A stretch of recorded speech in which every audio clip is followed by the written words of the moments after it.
Earth, November 14th, 1969.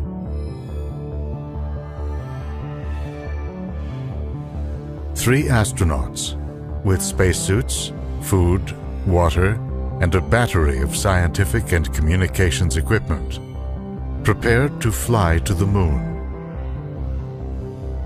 Thousands gathered at the Kennedy Space Center in Florida, including President and Mrs. Richard Nixon, to witness the historic launch. It was raining that day, but that was no cause for delay. The ship that would carry them into space was designed to launch in any weather. But how would it respond to a powerful electrical storm now gathering above the launch pad? That was just the beginning of the incredible journey of Apollo 12.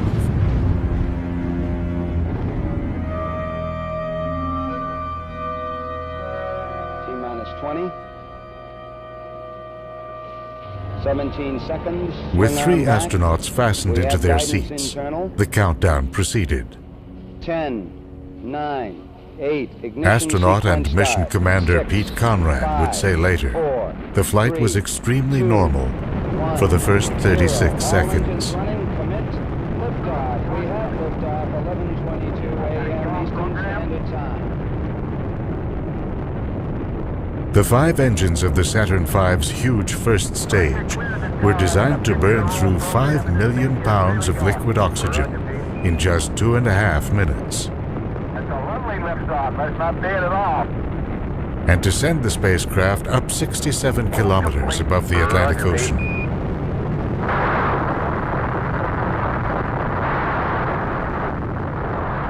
Mark 1 Bravo. When it reached an altitude of 2,000 meters, something unexpected happened. Racing through the stormy environment, the rocket generated a lightning bolt that traveled down its highly conductive exhaust trail. Oh, you got your GDC. Okay, we just lost the platform, gang. I don't know what happened here. We had everything in the world drop out. Roger. Another bolt hit 16 seconds later. I got 3 fuel cell lights, an AC bus light, a fuel cell disconnect, AC bus overload, 1 and 2, main bus A and B out. All of the spacecraft circuit breakers shut off. The tracking system was lost. Apollo 12 Houston, try FCE to auxiliary, over. A young flight controller in Houston, Texas, instructed astronaut Alan Bean on how to turn on an auxiliary power system. 1 Charlie. 1 Charlie. The mission was back on track. Apollo 12 Houston, go for station. Once in Earth orbit, all systems appeared to check out, and flight control officials gave the crew the green light to leave Earth. We have data and thrust is go. Burn looks good. The astronauts were not told of concern that the lightning strikes had damaged the pyrotechnic system used to deploy the parachutes that would ease them back through the Earth's atmosphere. Okay, everything's sticky-boo. Good show. If that system failed, the astronauts would not return alive. Apollo 12 moving into dock with the lunar module. This mission would have its share of perils, not unlike those faced by a long line of past explorers whose courage and restless spirit propelled them into the unknown. This one, however, was backed by years of technology development, test flights, astronaut training, and the largest support team back home that any mission ever had. But hundreds of thousands of kilometers out in space, the three astronauts were pretty much on their own. What made Apollo 12 unique was the friendship and chemistry of its crew. Conrad, Bean, and Richard Gordon were all Navy men, working and training together on the Gemini program. They had gained each other's respect and trust. Now hurtling across more than 400,000 kilometers to the moon, they prepared to fulfill the mission's goals. One was to set up a scientific station designed to record seismic, atmospheric, and solar data. Another was to visit an unmanned lunar probe called Surveyor 3 that had landed there 2.5 years before. The idea was to bring back a part to study the effect of the lunar environment.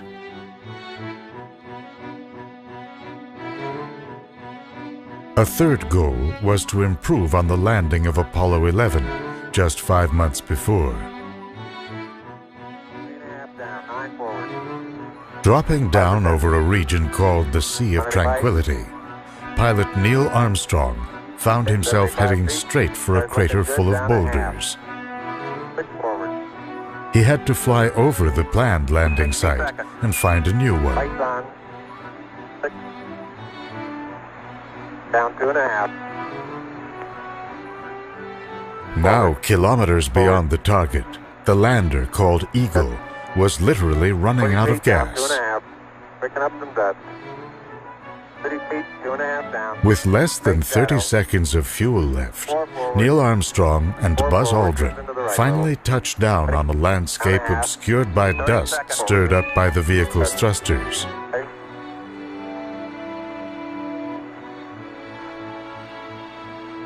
Contact light.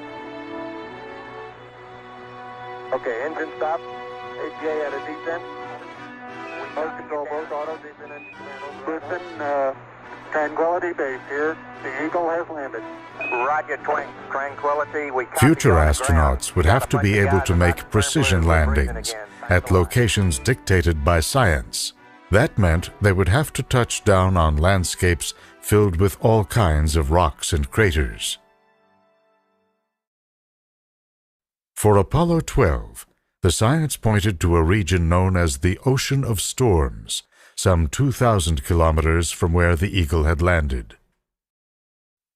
Here, the landscape is dark, from lava that cooled to form its flat expanse billions of years ago.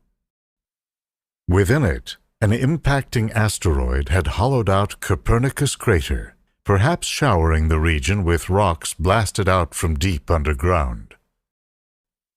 To sample this geological treasure trove, the astronauts sought to land at a series of smaller craters about 45 kilometers away.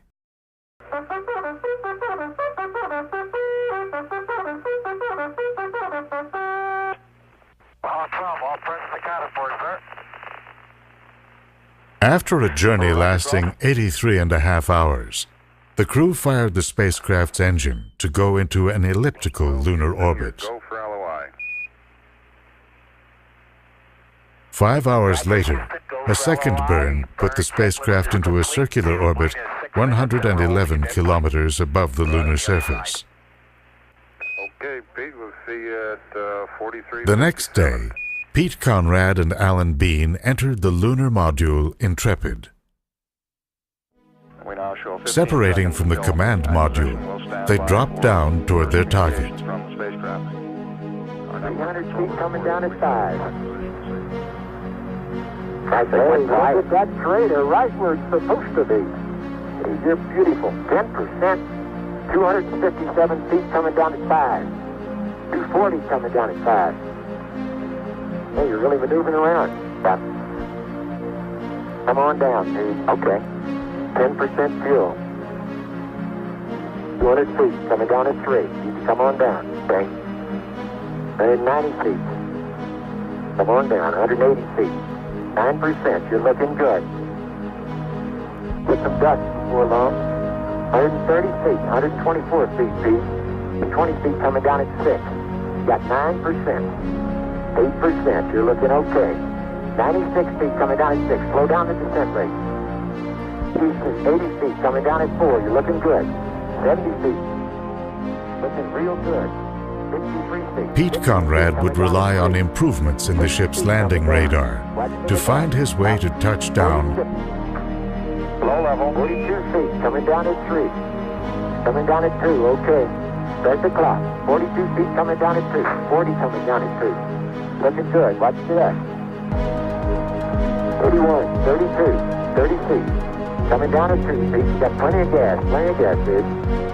Hang in there. 30 seconds. 18 feet, coming down at 2. You've got it made. Come on in there. 24 feet. Contact light. Roger, copy contact. Rock. Pete Conrad and Alan Bean landed without a hitch. Okay. Now they prepared to climb down the ladder to experience a whole new world. The plan was for Earth to experience it too, courtesy of a color video camera that was designed to send back a live signal. Conrad was careful to keep it pointed away from the sun to protect its sensitive imaging tubes. Unfortunately, it caught the glare from Intrepid's shiny surface and blew. Back on Earth, the television networks canceled their coverage. Millions of viewers then went about their day, which left Conrad and Bean to go about theirs. The astronauts spent the first of 2 4-hour moonwalks setting up science and communications equipment, taking photographs, and seeing what was there. Oh boy, I want that rock. There is a dandy mixture grapefruit size type goodie. There were discoveries and surprises aplenty. But I gotta take it easy and watch what I'm doing. Boy, you'll never believe it. Guess what I see sitting on the side of the crater? The old surveyor, huh? The old surveyor, yes sir. One was a series of mounds out in the open, perhaps made up of material ejected from the craters upon impact. Hey, there's another one of those mounds over there. Where? Hey, you're right. What do you suppose they are? I don't know. Used to what they are. They're this sort of mound. 2.5 hours into the moonwalk, the astronauts flipped their wrist-mounted checklists to their next task. They opened an unlikely page, placed there by the Apollo 12 backup crew. This little prank hardly distracted from their central goal, to walk among the craters, making observations and picking up rocks. That was part of a major, unheralded scientific quest of the Apollo program, to find clues to where the moon came from. At the time, there were 3 leading theories. The so-called fission theory, championed by George Howard Darwin, son of Charles Darwin, held that the moon was once part of the Earth, cast off by the rapid spin of its young parent. That might explain the Pacific Ocean, a giant hole in the Earth's surface. Then there was the capture theory, which held that the moon was a wayward object that floated through our solar system and was pulled into orbit by Earth's gravity. A third idea came from the American astronomer Thomas Jefferson Jackson See, known at the time for his attacks on Einstein's theories. He suggested that the moon formed near Earth and gradually fell under its gravitational spell. In that case, moon rocks should resemble those of Earth. Finding out which theory is correct would also yield clues to the formation of the solar system at large, and perhaps even to the birth of our own planet.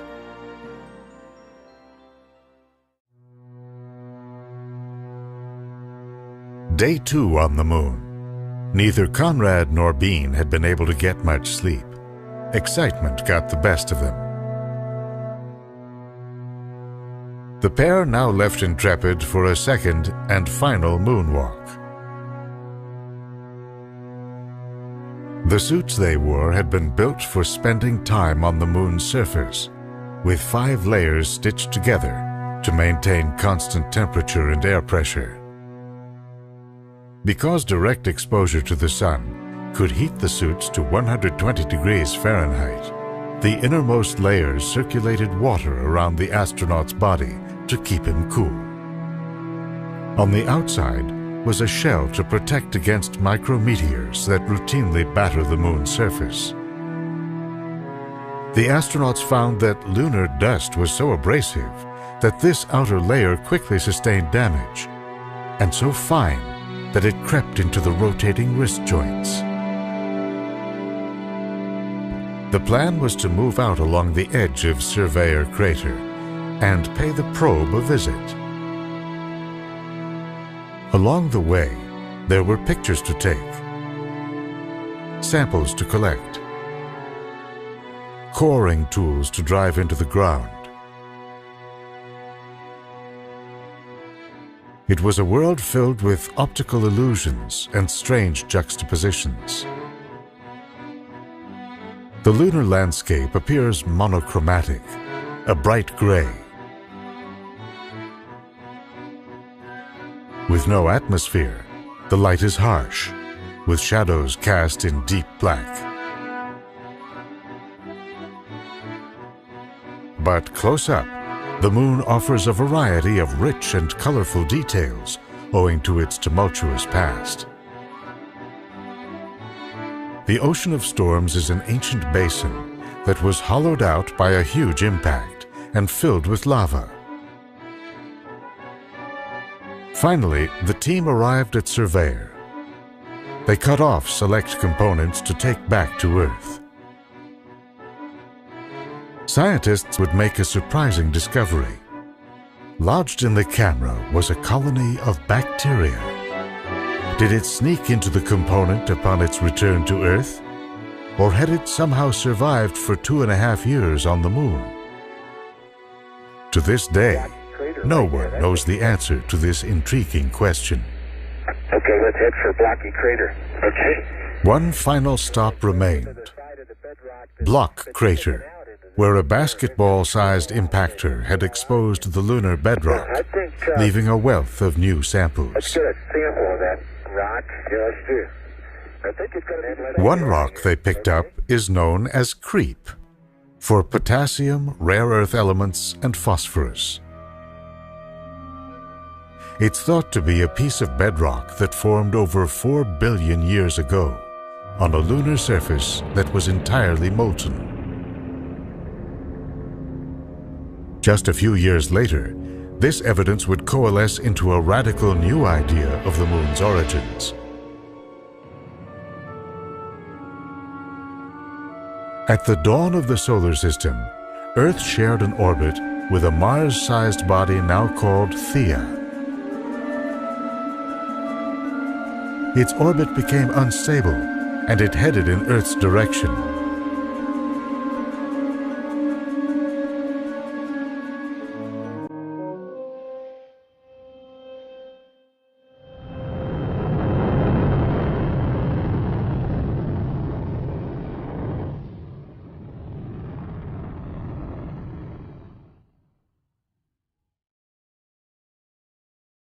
When the dust settled, the debris began to coalesce in Earth orbit, forming the moon. The moon, then, comes primarily from the outer layers of the Earth and Theia. That's why, overall, the moon is less dense than Earth. From this violent beginning, the moon gradually cooled, and the magma that lined its surface hardened into a crust. It was now time for Conrad and Bean to prepare for the return flight home. Along with their gear, they packed up 75 pounds of scientifically priceless dirt and rocks. In the years to come, these samples, and those from the remaining Apollo missions, would continue to yield clues to the history of the moon and its companion, Earth.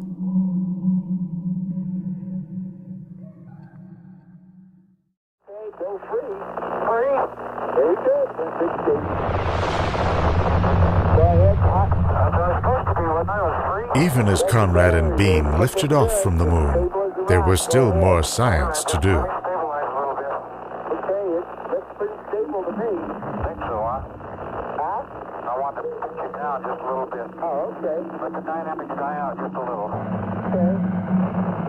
hardly moving at all. Yeah, Mr. Plague, I want to come down a little bit. Okay. The lander rose up to join the command module, Okay, I'm getting it down there with the attitude. docking flawlessly. Okay, go ahead. You ready to retract? I'm ready to retract. Okay, Charlie Brown. Here you go. Okay. Conrad and Bean transferred their samples and equipment. Then they released Intrepid, sending it hurtling back down to the lunar surface. The idea was to use the impact of a crash landing to calibrate equipment that would monitor moonquakes and asteroid impacts.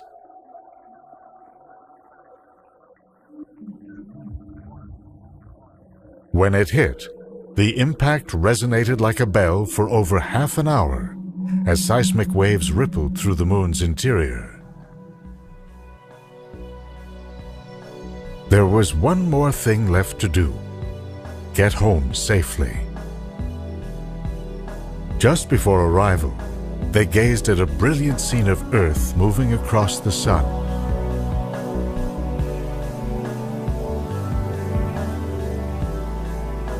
Apollo 12 hit Earth's atmosphere at 40,000 kilometers per hour. The parachute pack opened just fine. Not even a bolt of lightning could spoil this trip. The crew of Apollo 12 had shown how it's done, even adding flair to efficiency and precision. Well, almost. At splashdown, Alan Bean got beamed by a camera that had not been secured. His 5 stitches would be forgotten. What no one could forget was a camera magazine filled with exposed film that had gotten jammed and then accidentally left on the lunar surface. To one of the existing cameras. Well, I got some bad news for you and some good news. The first place, the third magazine was a color magazine, and all it had on it were some shots that were... Conrad, Bean, and the other astronauts of Apollo will go down in history as the first to step off our planet.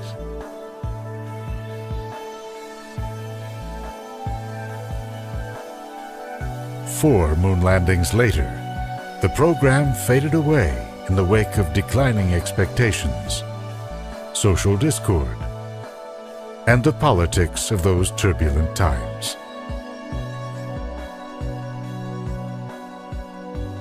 The incredible journey of Apollo 12 lives on as a symbol for those who may one day revive the instinct to travel beyond our planet. Get out of West Texas and you get a rattlesnake. Here you get permanently shattered In search of soil. clues to the origins of our world No way. and our place in the cosmos.